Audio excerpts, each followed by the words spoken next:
Welcome to Guided Spirit Conversations. I'm your host, Marla Goldberg. This podcast has been created with you in mind to acquaint you with some of the most incredible metaphysicians and spiritual leaders from around the globe who have helped others change their lives. In this interactive hour, you will be offered insights and techniques to help you make a difference in your life. Don't forget to subscribe to the show on your favorite listening platform.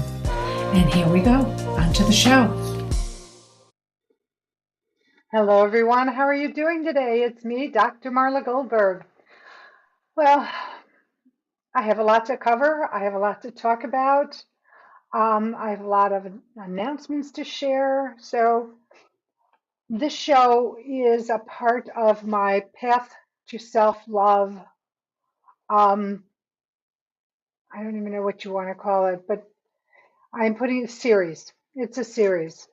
And so part of going on your path to self-love, there's a lot of different pathways that lead to the main path. You might call them arteries or branches, but it's like everything else, it's not a straight road. And there's a lot of, ups and downs and comings and goings. But this is one of the beginning parts of the pathway to self-love. And I am giving you a little piece of a workshop that I'm putting together because I want to share this with you. I find it important. So, from my experience and from being a self-love coach, life coach, there's so many ways I could take my clients on their journey to self-love. And one of the beginning ones is about releasing repressed and suppressed emotions and energies. And why is that so important? Well, first of all, many of us are ACEs, ACE. We have experienced adverse childhood experiences. And I can't believe that there's one individual out there that has not had one adverse childhood experience. And it can happen through, yes, of course, parents, grandparents, aunts, uncles, siblings, friendships, authority figures of other kinds, religious figures, uh, especially if you go to a parochial school when you were younger. Also, doctors, um, teachers, and other people who we as children interact with. And they're not always kind, and they're not always, supportive or healthily supportive. Let's put it that way. I mean, I'll just give you an example that's coming to mind right now. When I was graduating high school, my science teacher for freshman year, I went up to say hello to her because she was pregnant when she was my teacher. And it was, that's just who I am, right? Hi, how are you? I don't know if you remember me, Marla Levitt, blah, blah, blah, blah, blah. And she looked at me, she goes, I remember you. You're the dumb blonde with brown hair. Now, that is, believe it or not, even though I don't think she meant it ill-wise, and maybe I was a little airy-fairy when I was younger, but that is not, that's a wound. That's a you know, a poke, which causes a wound, because basically she was telling me I was dumb.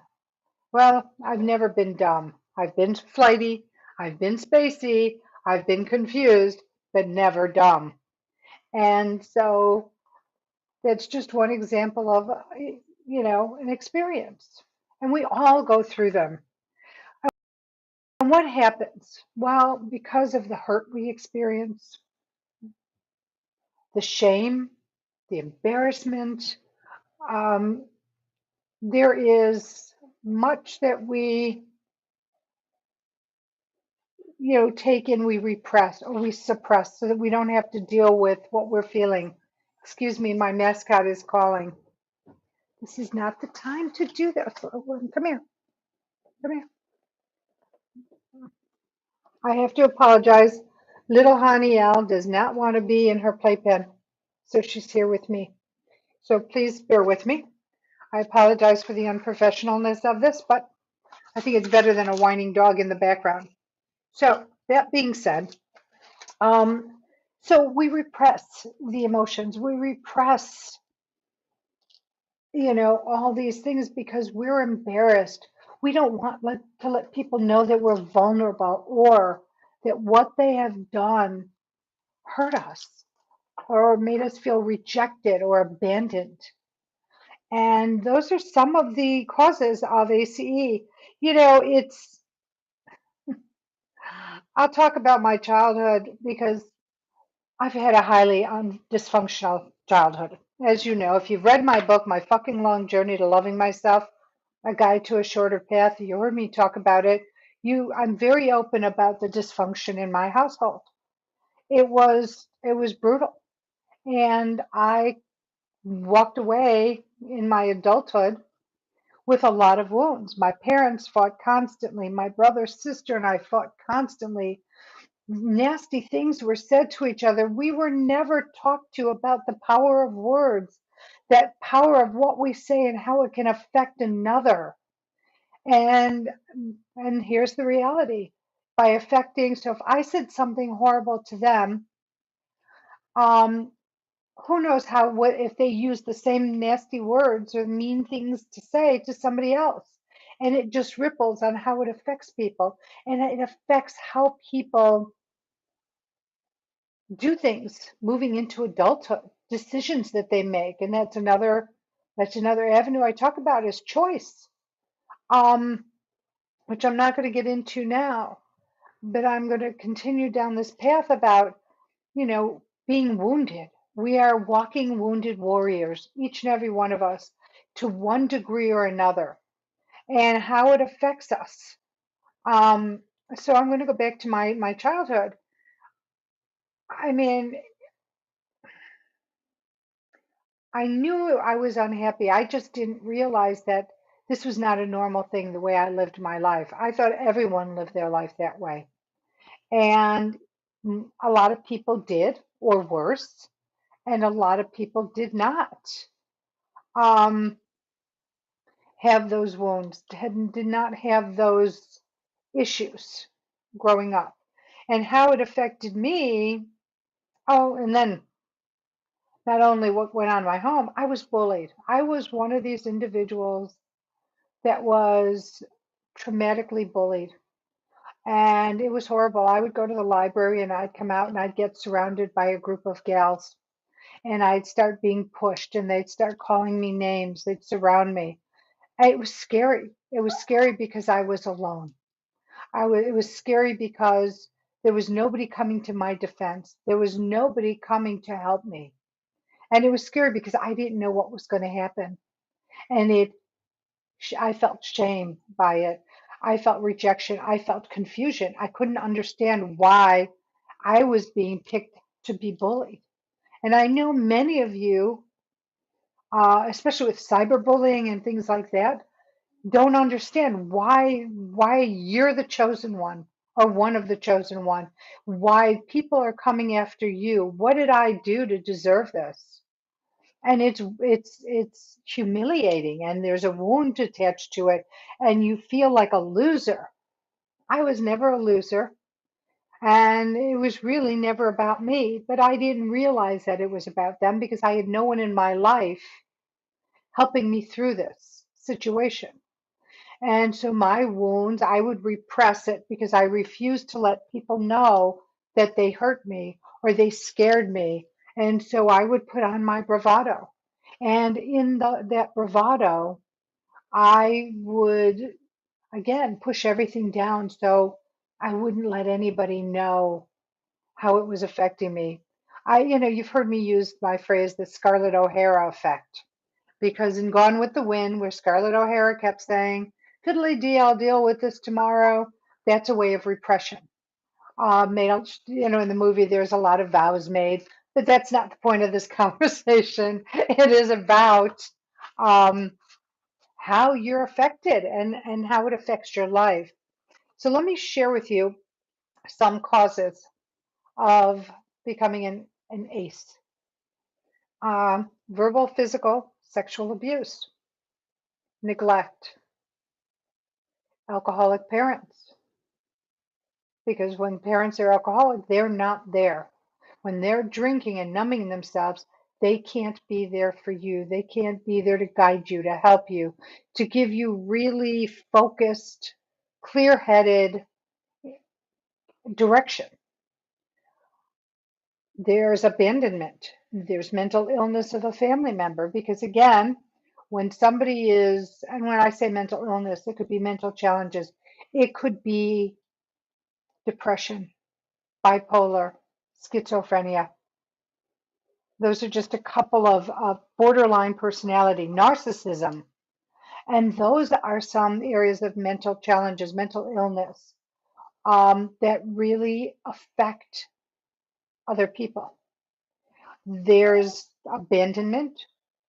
There is severe childhood illness. So some children who are highly ill, and I'll tell you a story about a colleague of mine was talking about a young gal, I think she's 13, and she has anorexia, and she has issues with hurting herself, cutting. And she was sent to a facility, to a hospital. The problem is the way she was treated at the hospital. I don't know if she's still in the hospital or not. I haven't heard subsequent stories about her, but the way she was treated, she was punished. Things were taken away.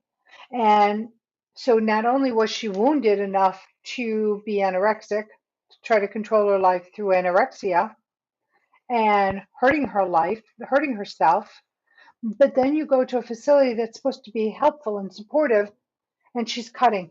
And she's punished because she won't eat.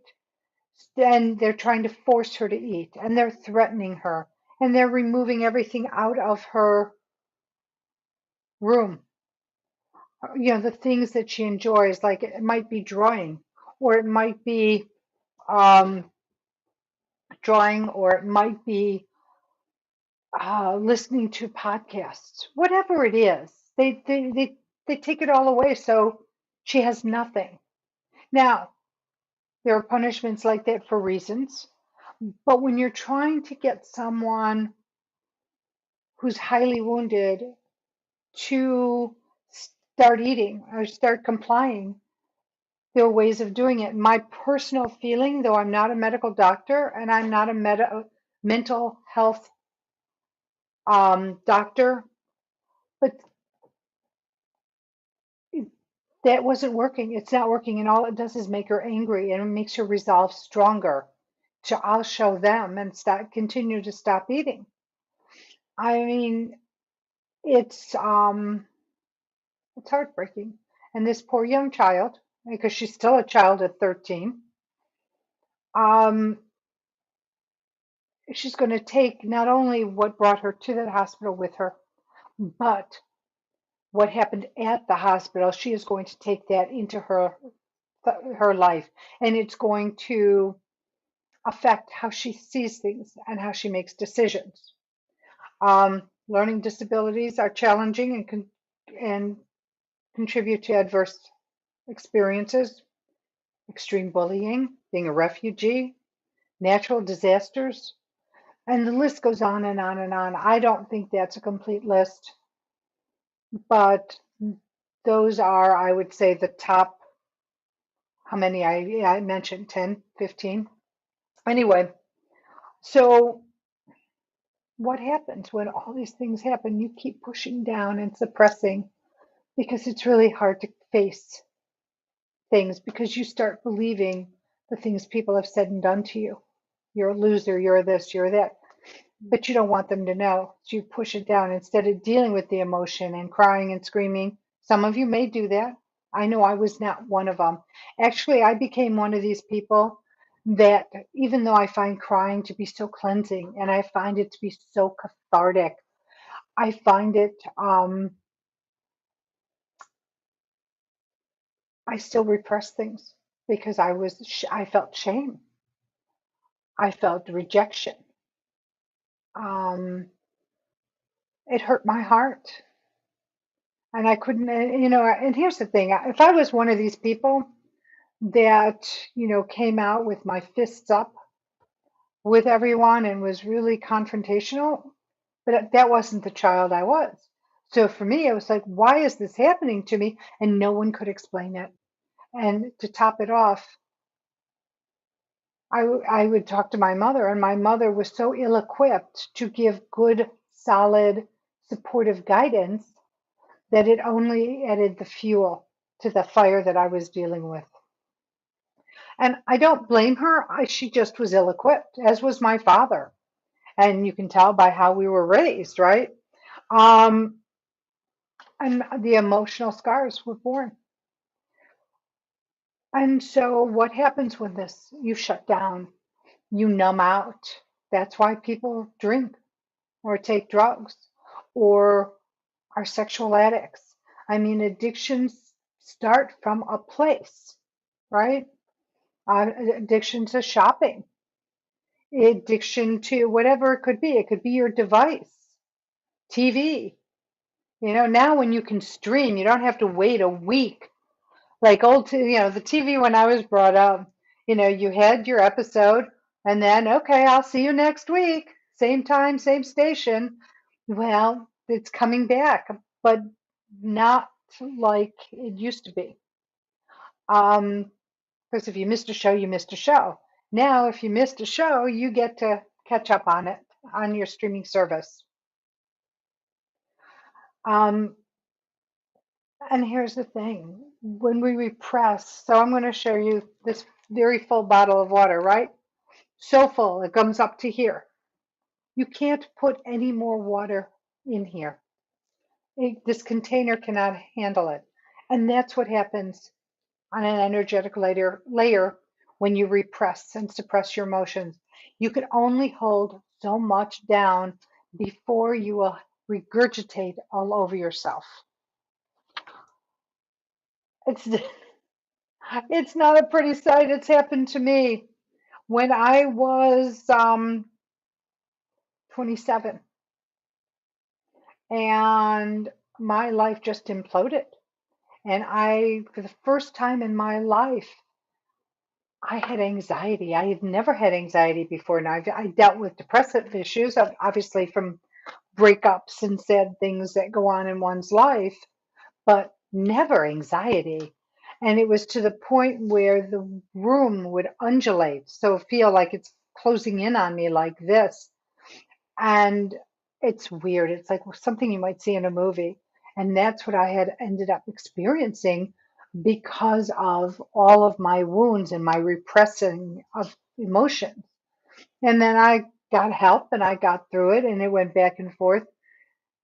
But later on in life, um, when I started going down my spiritual path, is when I learned the tools and techniques that I needed to start getting it up and out.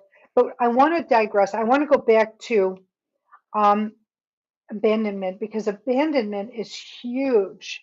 This abandonment and rejection are very similar in how it affects one.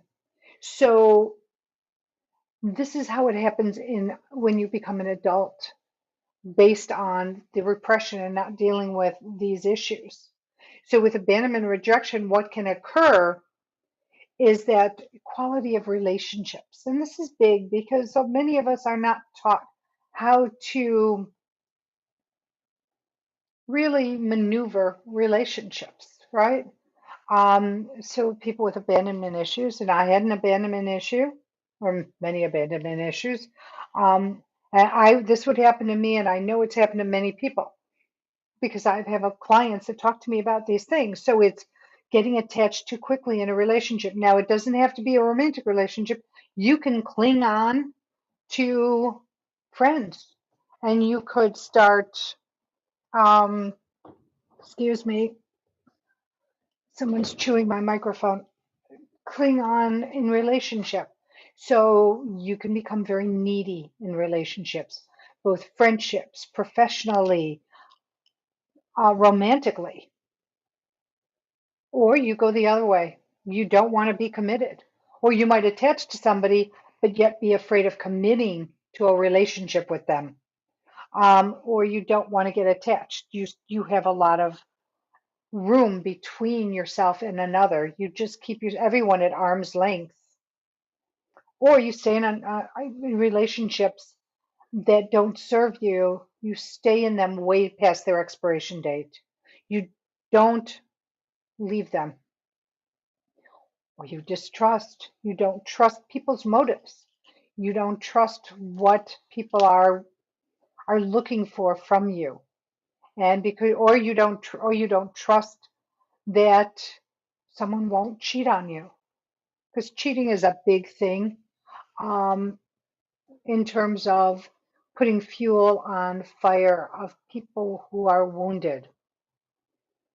There are feelings of jealousy, or you become highly suspicious. You have separation anxiety. Somebody goes away for a period of time, and it's like, oh my God, my life is ending. What am I going to do? Uh, this is part of the wounds from abandonment and rejection. Become hypersensitive to criticism. It's hard because it paralyzes your life. You start blaming yourself for everything you take. It's like, oh no, what did I do? It's my fault. All these things. And this is what happens with repression and suppression. And they bleed into your daily life, into your ability to make really thoughtful choices. It bleeds into the ability to have critical thinking, to be able to think critically. Those are the things that happen. And okay. Um, and again, I stated I'm not a medical health issue. I mean, a medical health doctor. I'm not a mental health doctor. But from my personal experience, from the experiences of my clients, I can come and talk to you about that. Um, but I will tell you, you can go to a mental health professional. They have a technique called EMDR, which is powerful for helping to work through these wounds that we have. I've done it, as well as many other therapies. But what I learned is there are other ways to let go of these things, which I call release by exertion. That's one of them. That's one of my favorites. And I will tell you that when I learned about this, I went out, and this is a mini version. I went out and I bought a Nerf bat, a plastic bat, child's bat, not an adult sized bat. And I'm going to make this caveat because it's really important to hear this. This is never to be used on an animal, a child, or another individual. This is strictly an exercise to use on what I call a soft surface, a mattress, a healing table, a sofa, an overstuffed chair. And you take this and you go to this soft surface and you start swinging, and you swing with all your might. It's so funny because I was doing this on my healing table in my basement, and I was so frustrated and I was so angry and I was so hurt. And I went to town, and it was a plastic kid's bat. And I whacked my table so hard that the bat split in pieces and went all around my healing room. I was picking up lots and lots of pieces. And so, um, what happens? Well, you start wrapping this soft surface, and I will promise you that within 10 or 15 seconds, you will start healing, you will start feeling emotions come up. Great. You want the emotions to come up, and you keep hitting and hitting and hitting. The most important thing is you have to let these emotions out, and they can come out with tears, wailing tears, screaming. You might put down the bat and start actually using your fists to start pounding on that soft surface, on a pillow, on a mattress, on a healing table, on a overstuffed chair. And you might start hitting it and screaming. Whatever works for you is the most important thing. Because you need to get this up and out. And I used this analogy earlier. You remember those jawbreakers? And if you don't, let me share that there was a time, excuse me, there was a time when they would make these big jawbreakers, probably the size of a golf ball. They made them smaller. I've seen them bigger than on an average. And what they would do in the candy company is it was basically sugar that was rolled into balls, and they would put different flavors and different colors and different layers. Okay, so now you've got the outside layer. So you through this process, you've cleaned that outside layer. Then you do the process at another time and you clean the next layer. And that's how the process works. And getting it up and out. You don't expect to do a one and done and it's done. No, it's a process. It needs to be done, at least initially, whenever you're feeling angry or you're feeling these emotions welling up in you. Go to the mattresses. Go to get your bat. Let it go. Let it out and scream. If you're in one of these environments where you live close to somebody, how you're going to alarm your neighbors because your walls are so thin, grab your pillow. Now, I created the original screen pillow. Can't miss where you're supposed to stick your face, right? Isn't that cute? Anyway, uh, I created this screen pillow first as a talking point, but as a reminder to use the pillow to scream into it. We've all had these frustrations and we've wanted to scream, but we couldn't because people were in the house. We couldn't because people next door to us will hear us or outside will hear us and it will alarm them. And might bring to them the need for police to come. They might alarm the police or the fire department, whomever it might be. Well, that's why I created it. But the point is to get it up and out. There's other ways. Um, when I was going through this period of time, I would do boxing. I would have a sparring partner and who would hold up pads, and I would visualize the person's face or the circumstance that upset me or hurt me or wounded me, and I'd put it in the center of the glove, which I call the sweet spot. And I would go to town hitting the sweet spot with different boxing maneuvers, uppercuts or crossovers or whatever you call them. Um, that was good. Thing is you cannot really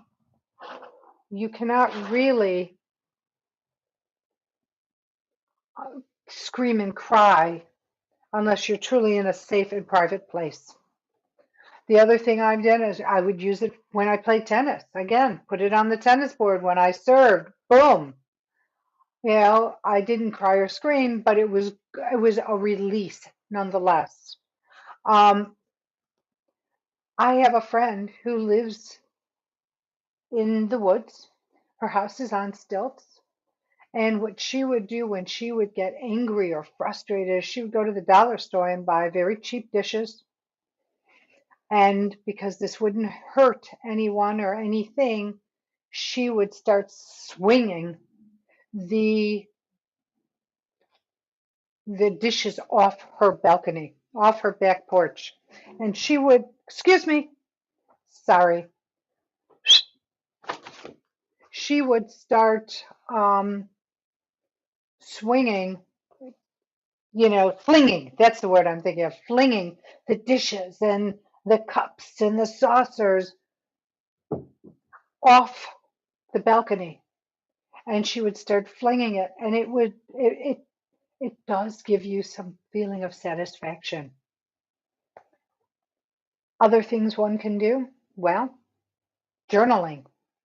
Not only is journaling great for so many things like forgiveness, but it's great to get these emotions out because you can just find a safe place to um, have a safe place to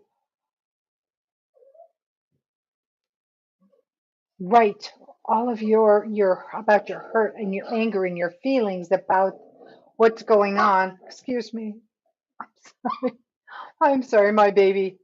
And I'm sorry if this is unprofessional. This is an anomaly, but my husband's in Korea, and so she's with me.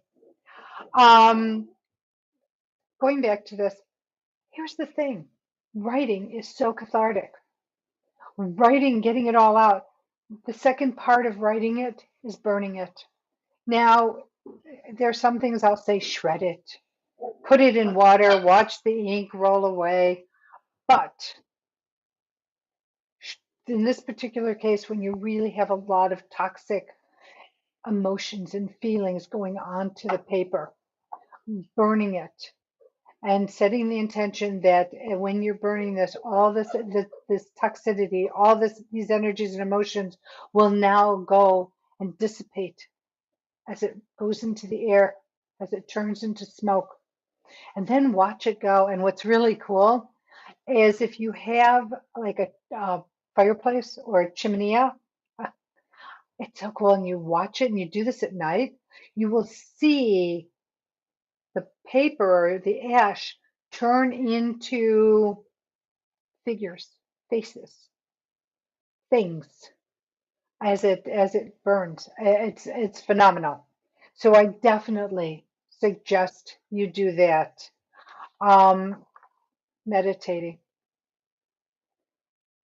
Find a meditation that leads you to your guides that could talk to you to help you and help you process out and possibly even explain to you why what you experienced was necessary for your growth. You know, meditation is so powerful on so many levels, but knowing that you can really find out from the other side reasons to reasons to um, that things happened, why you agreed to some of these things being happening, because we have pre-birth planning. So we choose, excuse me, we choose um, things in our life to come into our life, and they're there so that we could work through them. So a couple of things can happen, and when we have this, right, we don't know we've agreed to it, things happen to us. Well, we can let it rule our life and control us and keep us limited and living a very limited life, feeling like you're stuck and you'll never change. Example, I had a friend who would constantly come to me and talk to me about how broke she was. And the word she keeps saying, I'm broke, I have no money, I'm broke. And people have heard me talk about this before. And what happens when you put that out into the universe? You keep saying the same limiting and negative things. These are faulty thoughts. And you're saying them out loud and you're repeating them and repeating them. Well, I would venture to guess that things did not change quickly for this person, because when you put those limiting and negative thoughts and emotions out into the ethers, it's a boomerang and you get more of what you put out. That's why you've heard me talk about how important it is to change the way you state things, change the way you think about things. You know, there's a way. You might say you might not have money. You might, not have a pot to piss in, right? But if you say, at this time in my life, I don't have the financial fluidity and abundance that I'm looking to get. I know it's more words. It's easier to say I'm broke, but when you make it as a tentative, like is this is just for now. It's not my path for always. Things will start to change. Does anybody have any questions out there that I can answer for you about this?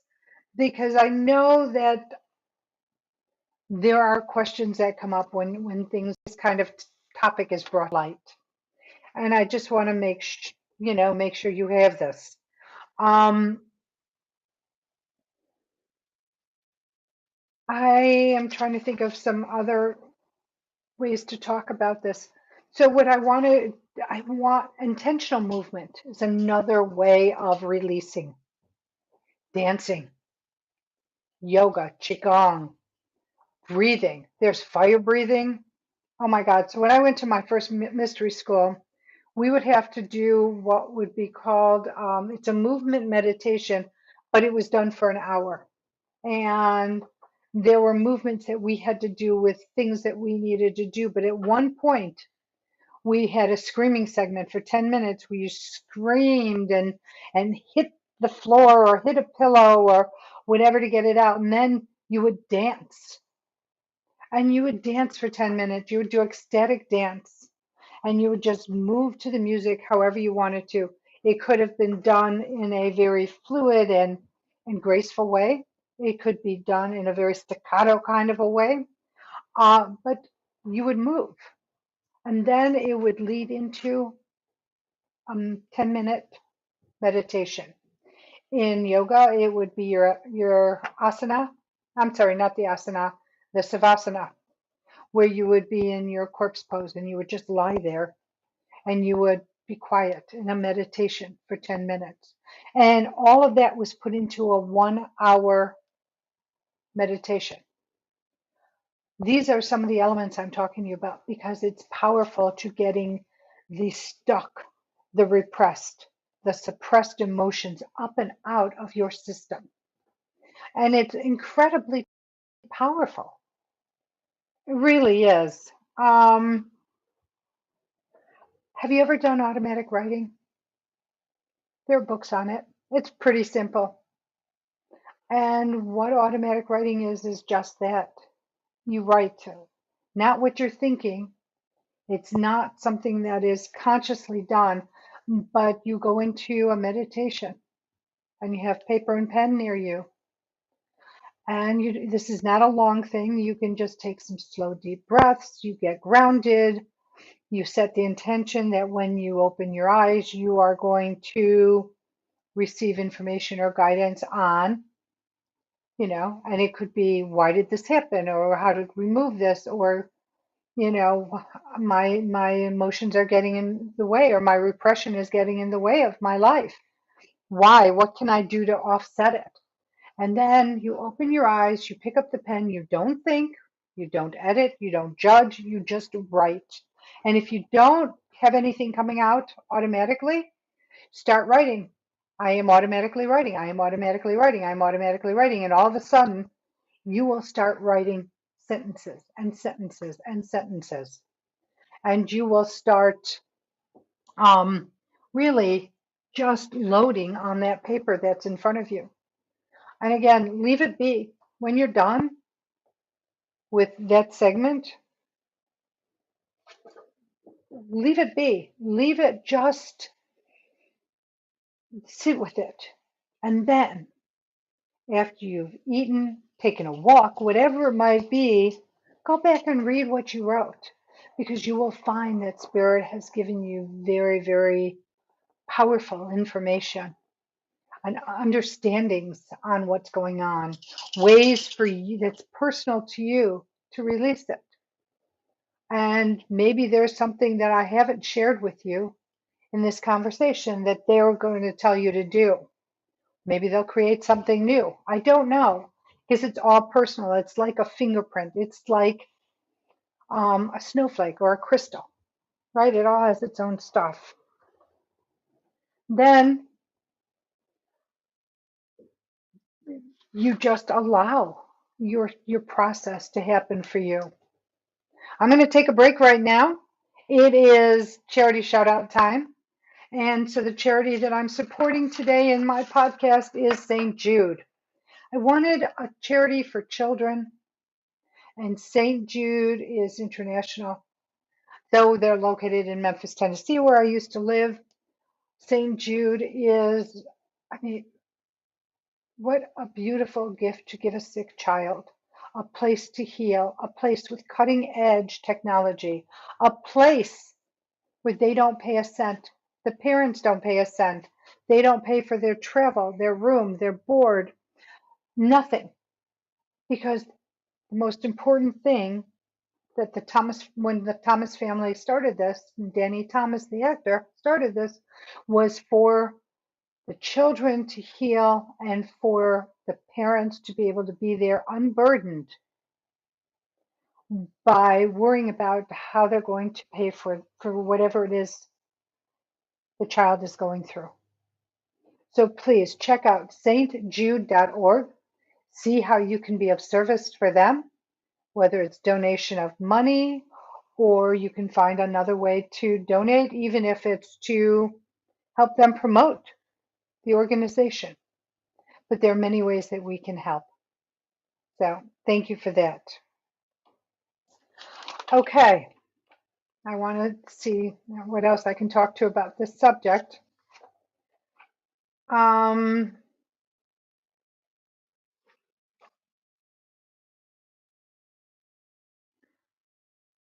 think you have the idea of ways to repress.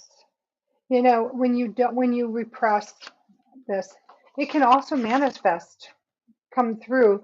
Not only it's some of the other emotions or the ways that I talked about, but when you repress, it can start to affect yourself physically.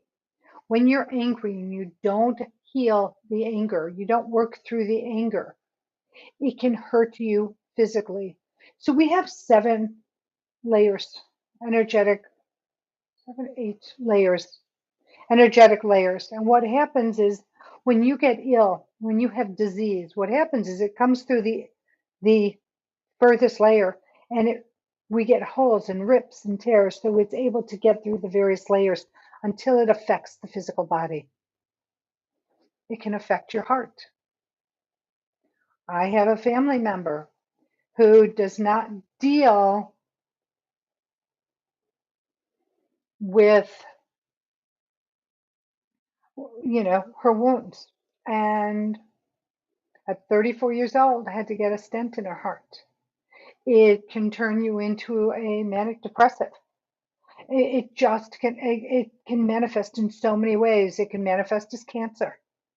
We don't want that. We don't want illness. And you can avoid becoming sick by just releasing what you've repressed and suppressed. I don't mean to sound like I'm on a soapbox, but I'm that passionate about it because it affected me in my physical body. I had chronic fatigue. I slept for 2 years. Yeah, I got a thyroid disease. I don't believe that's an accident. And that's because my fifth chakra was so shut down. So please know that you can avoid some of these physical ailments by dealing with what you've been dealing with or not dealing with, I should say, through repression and suppression.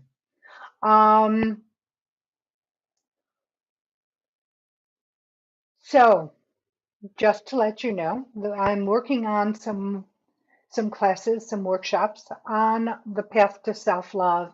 It will happen on the second half of the year, and I will go into more depth about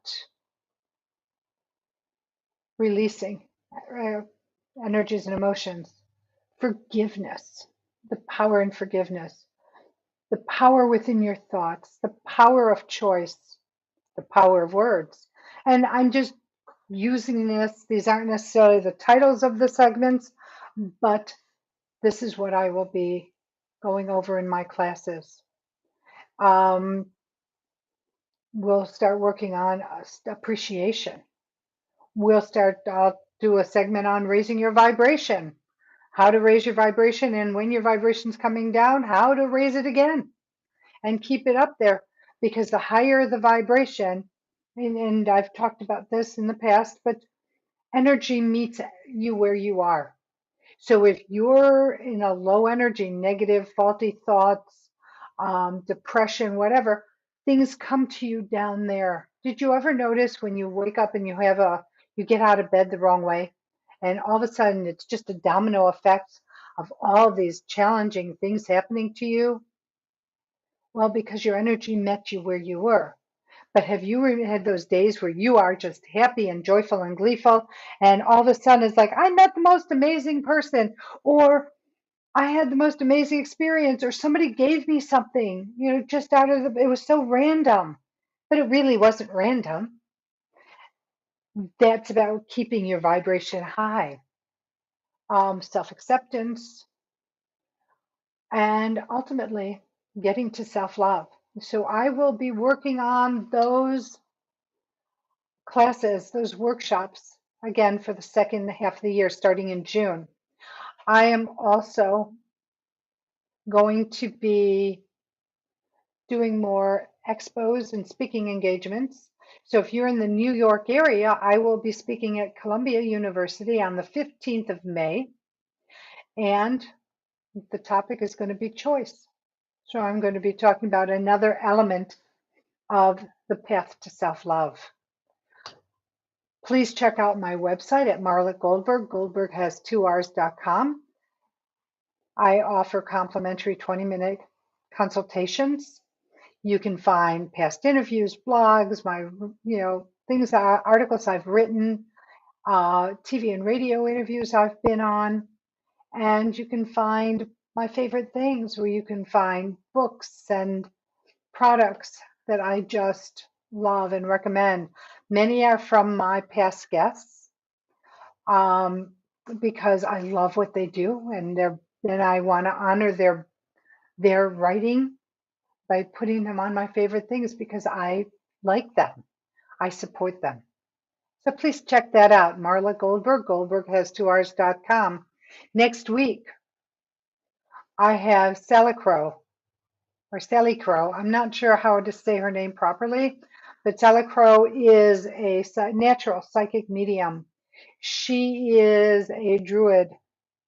She is, I'm trying to think what else I can tell you about Sally Crow. She does spirit sessions, weird consultation, and it's WYRD, like word. I guess it's word. So she has a magic school.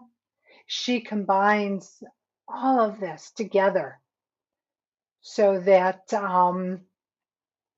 she can help her clients or her students. So I have that next week as Sally Crow is my next guest. If you have any questions, please email me at either guidedspiritconversations@gmail.com or marla@mghealer.com. Also, if you like the show, like it, subscribe to it.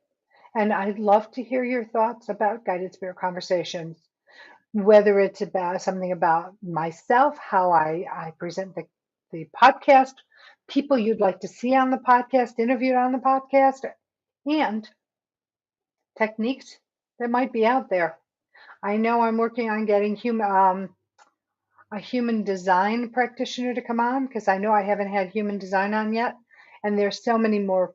I mean, there's thousands of different modalities out there. And my goal and objective is to bring them to you.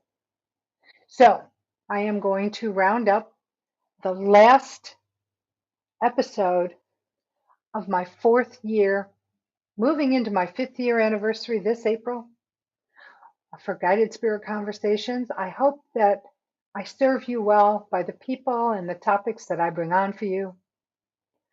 My love for you is so deep and eternal, and I'm so grateful for you being a part of the show by listening and watching.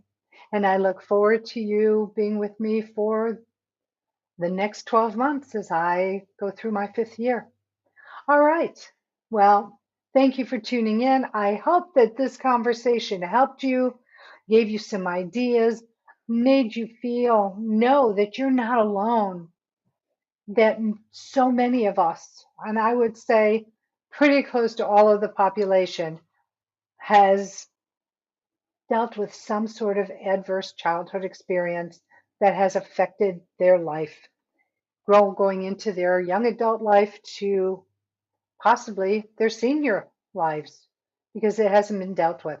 So let's not put this on the shelf. Let's deal with this so we can live the life that we are divinely meant to live, which is full of joy and happiness and wonderful experiences, abundance, prosperity, and above all, love.